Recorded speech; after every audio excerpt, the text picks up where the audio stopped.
Miles Whitaker, a tall, composed man in his late 50s, had just landed at Chicago O'Hare International Airport after a long flight from Washington, D.C.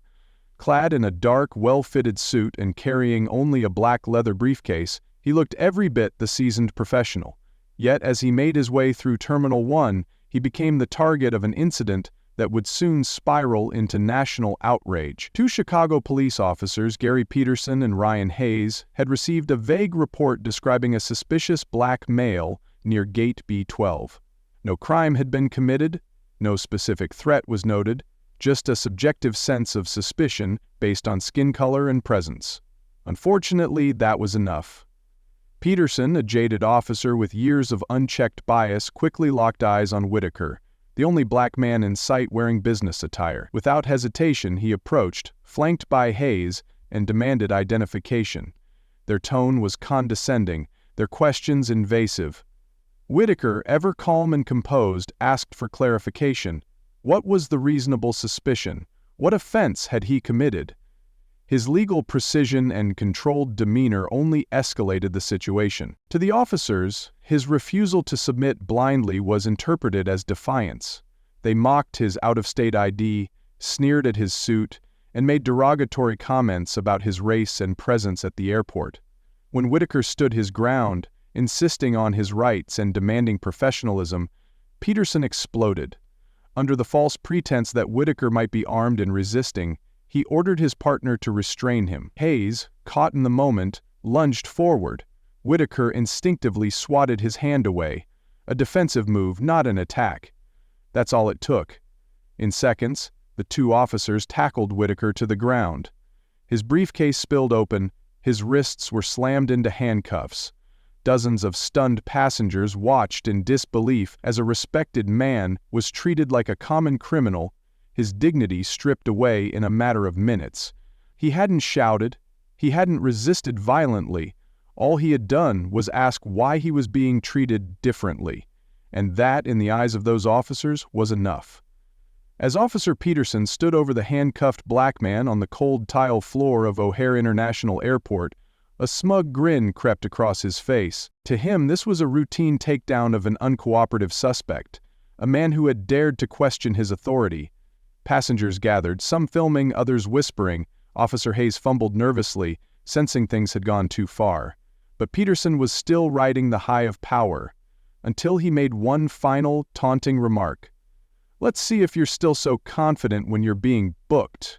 Who do you think you are?" The man on the ground, struggling to ignore the sting in his wrists and the humiliation washing over him, slowly raised his head. His voice, though calm, cut through the noise around them like a scalpel.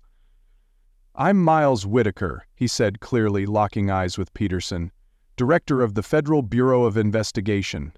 The words hung in the air for a beat before reality caught up with the two officers. Peterson's smirk evaporated, his face drained of color.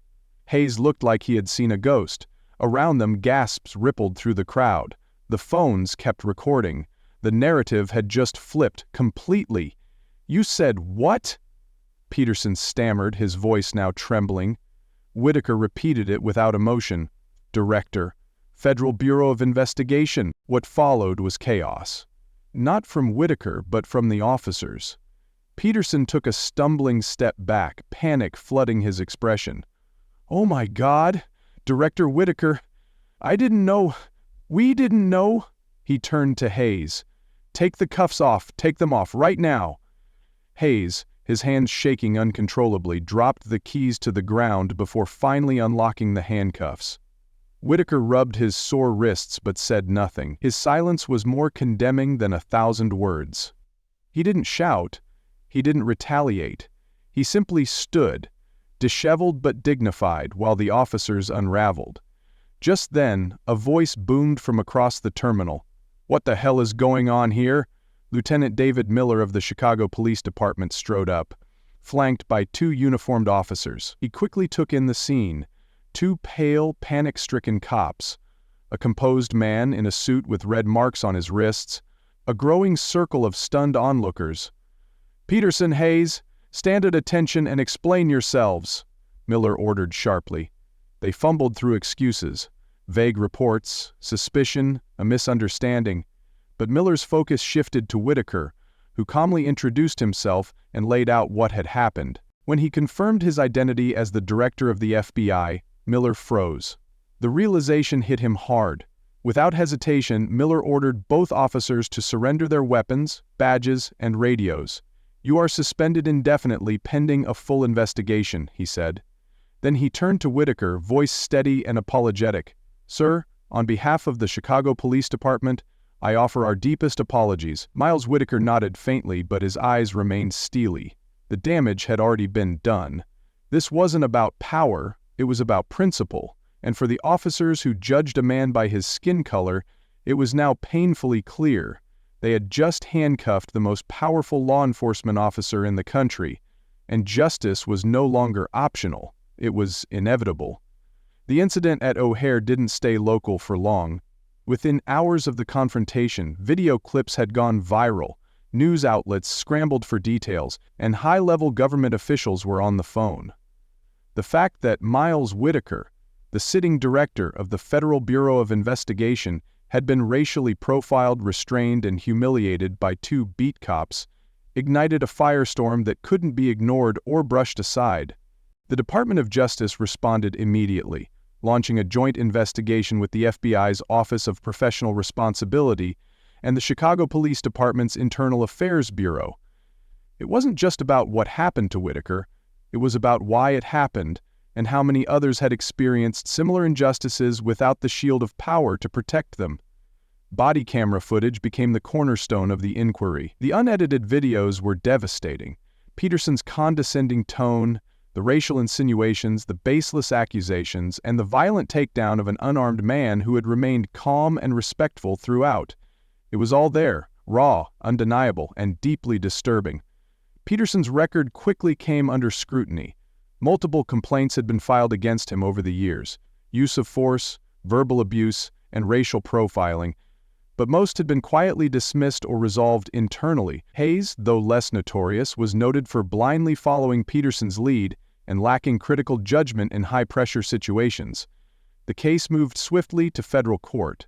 The Department of Justice charged both officers under Title 18, U.S. Code Section 2422, deprivation of rights under color of law. Additional charges under Illinois state law for assault and unlawful detention followed. In the courtroom of the Northern District of Illinois, the atmosphere was electric.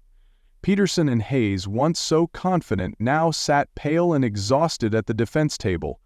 Their lawyers scrambled to frame the event as a tragic misunderstanding, a lapse in protocol. But the jury wasn't buying it. The prosecution presented the facts with precision. They played the body cam footage in full. They outlined the officer's behavior, the lack of probable cause, the discriminatory comments, and the blatant abuse of power. Then came the highlight of the trial, the testimony of Miles Whitaker himself. Wearing a dark suit, he took the stand with the composure of a man who had spent decades under pressure. His words were clear, firm, and free of anger. He spoke not only as a victim, but as a law enforcement leader who had sworn to uphold justice for everyone. After several days of testimony and deliberation, the verdict was announced. Both officers were found guilty on all counts. Their badges, once symbols of public trust, now marked the betrayal of that very trust. The court sentenced them to 6 years in federal prison, sending a message that no one is above the law, and that accountability applies to those who wear the uniform too. But for Miles Whitaker, the trial wasn't about revenge. It was about restoring faith in the system, in accountability, and in the possibility of change.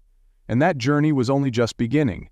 The courtroom was silent as the judge re-entered and took her seat behind the elevated bench. The atmosphere was heavy, thick with anticipation, tension, and the weight of consequence. On one side sat the two former police officers, Gary Peterson and Ryan Hayes, their eyes hollow, their uniforms now replaced with suits that hung loosely on their slouched shoulders. On the other sat Director Miles Whitaker, still composed, still dignified, as if he were holding the line for every person who had ever been mistreated and unheard. This was more than just a sentencing hearing. It was a national reckoning. Judge Margaret Ellison, a veteran of the federal bench, addressed the courtroom with clarity and conviction. She spoke not just to the defendants, but to the institution they had once served and tarnished. "When officers of the law abuse the authority entrusted to them by the public," she began, "they do not just harm individuals. They damage the very foundation of justice.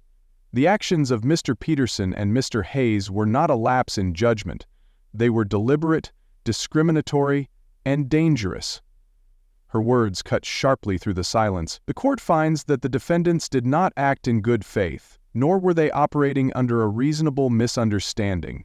Their behavior was rooted in prejudice and fueled by a culture of unchecked power. That cannot be excused, and it will not be tolerated." The courtroom remained still as she delivered the final sentence. 6 years in federal prison for each defendant, with no possibility of parole. Audible gasps rippled through the audience, followed by a heavy, cathartic silence. Peterson's head dropped into his hands. Hayes stared blankly ahead, tears pooling in his eyes. Their careers were over, their reputations destroyed, but more importantly, a message had been sent, one that echoed far beyond the courtroom walls. From his seat, Miles Whitaker watched with solemn resolve. He didn't gloat. He didn't smile. Justice, to him, wasn't about vengeance. It was about accountability. And now, after months of national scrutiny, investigation, and legal proceedings, accountability had prevailed. As the courtroom emptied, many turned to shake Whitaker's hand or offer a silent nod of respect. But he left quietly, his footsteps steady, his mission not yet complete. Because while justice had been served that day, Whitaker knew that the fight for systemic change, for fair treatment under the law, and for a truly equitable justice system was far from over. This was a victory, but it was just the beginning. Weeks had passed since the verdict was delivered. The courtroom had emptied, the cameras had turned away, and the headlines had shifted to other crises. But in his office, overlooking Pennsylvania Avenue, Miles Whitaker sat in quiet contemplation, the echoes of that fateful day at O'Hare still fresh in his memory. The incident, now immortalized in news footage and legal transcripts, had been resolved with remarkable speed, because of who he was. As director of the FBI, Whitaker had the rank, the title, the visibility. His identity gave weight to his words. It forced the system to listen, to act. But what haunted him wasn't what happened to him. It was the sobering realization of what might have happened if he had been just another black man in a suit. Would the videos have been reviewed so quickly? Would the officers have been suspended, charged, and convicted? Would justice have come at all? The answer, in his heart, was likely no. That was the deeper injustice, the uncomfortable truth that justice in America can still depend on who you are, not what is right. For every case like his where accountability was swift and visible, there were countless others that never saw the light of day. Victims without titles, without cameras, without recourse. Whitaker understood that his experience, while painful, had become a symbol. It had revealed a crack in the system, one he now had the power and the responsibility to confront from the inside. He didn't want statues or headlines. He wanted change. He wanted new training protocols. He wanted independent oversight of law enforcement. He wanted body cameras to be standard, not optional.